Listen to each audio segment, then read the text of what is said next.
I, Reverend Nixon, believe that we are in a moment of transformation as a society, a moment where we are reckoning with historic truths that not all of us were willing to face up.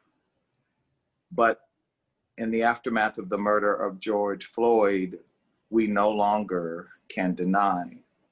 Racism remained deniable for many, many white Americans until that horrific killing.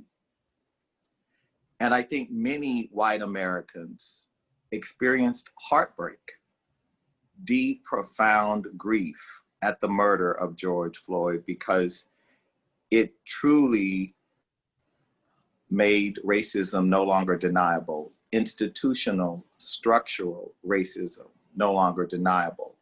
But we must remember that African Americans have had our hearts broken too for 400 years, dealing with the truth that we know, which is that racism is real.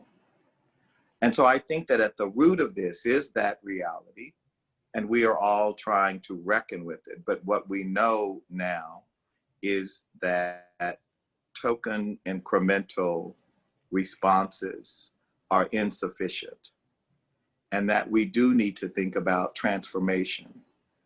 But to the point, I do believe that it is important for us to say clearly that justice and safety are our objective. And some have framed this conversation in a false dichotomy. We either have safety or we have justice, but we can't have both.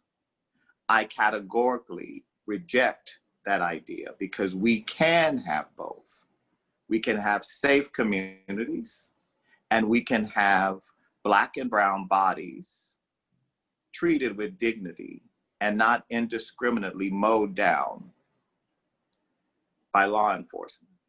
So that's, I think, what we are trying to reckon with and work our way through as a society. That is the work of this moment.